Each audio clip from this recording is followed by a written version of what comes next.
만약 여기에 속하신다면 당신은 치매에 걸릴 확률이 높습니다.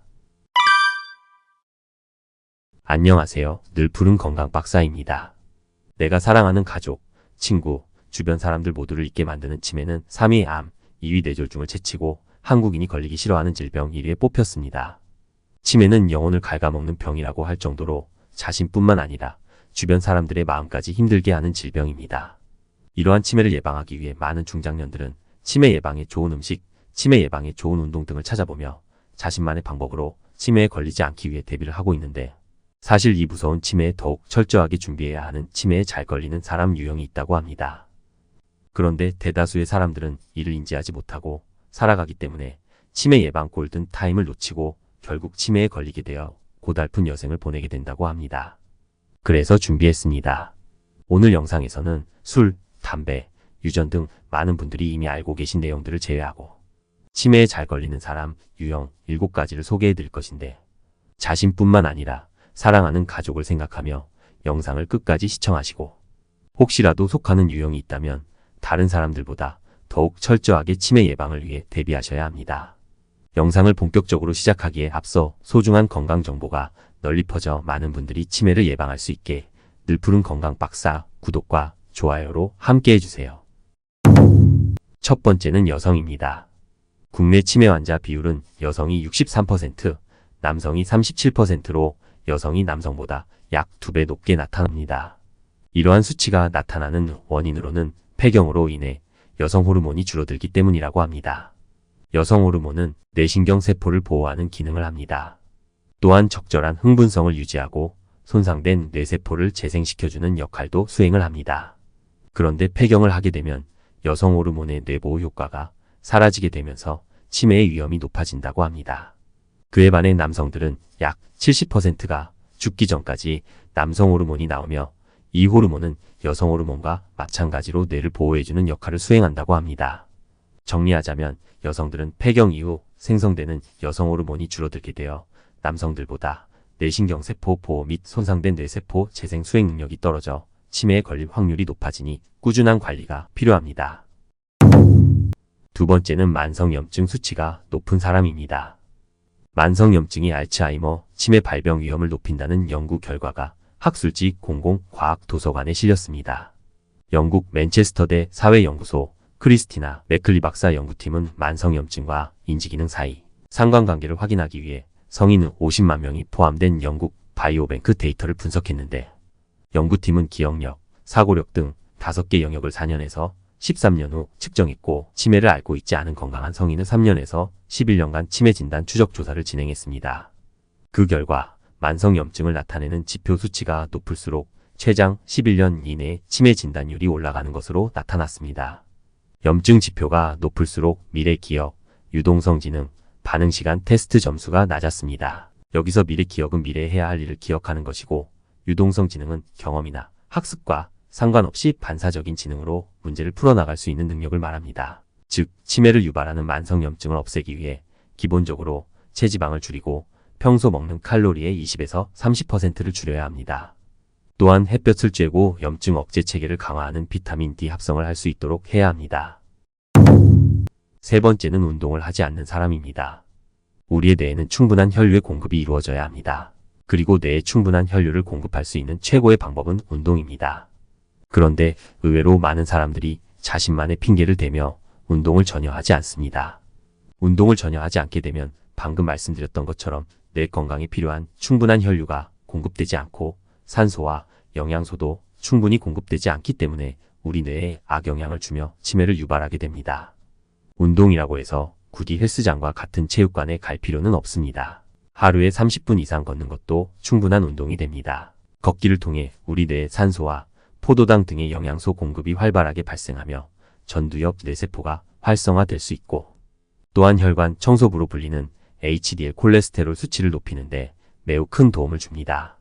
운동은 시간 날 때 하는 것이 아니라 시간을 내서라도 해야 하고, 운동이라고 해서 특별할 것 없이 가까운 거리는 걸어서 가는 것도 우리의 뇌에 큰 도움을 준다고 하니 참고하시면 좋을 것 같습니다.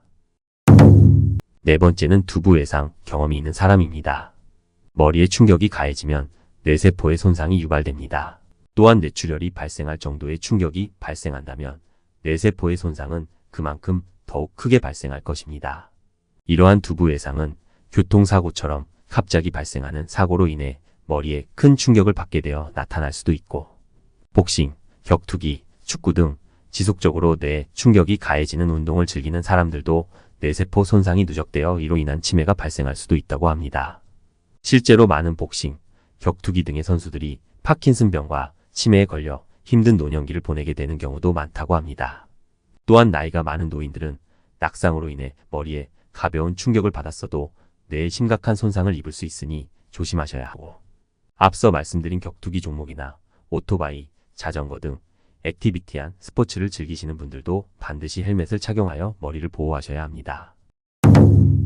다섯 번째는 새로운 것을 배우는 것을 꺼려하는 사람입니다.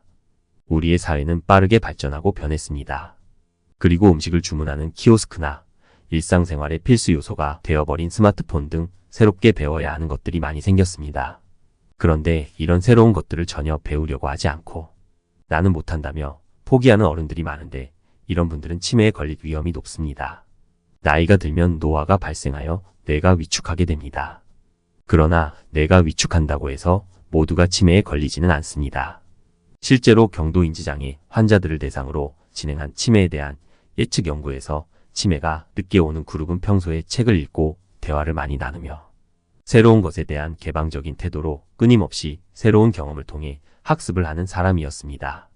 또한 뇌신경의 25%가 모여있는 대뇌피질이라는 부위가 있는데, 이는 우리 몸의 감각이나 운동 기능을 비롯하여 인지, 기억, 의식 등을 담당합니다. 나이가 들수록 대뇌피질의 두께가 얇아지면서 치매에 걸릴 확률이 높아지는데, 나이가 들면서도 꾸준한 학습을 통해 뇌 운동을 하는 사람들은 대뇌피질 두께의 감소폭도 줄어든다고 합니다. 즉, 치매를 예방하기 위해선 새로운 경험에 대한 개방성을 가지고 꾸준한 학습을 통해 뇌 운동을 해야 합니다. 여섯 번째는 잠 자기 전 스마트폰을 사용하는 사람입니다. 이번 주제의 제목을 다른 말로 하자면 수면이 부족한 사람입니다. 70에서 81세의 노인들을 대상으로 진행한 알츠하이머병 국제학술지에 따르면 수면 시간이 5시간 미만인 경우 7시간 이상인 경우보다 기억력 및 주의력을 포함한 인지 능력이 저하된 결과가 나왔다고 합니다.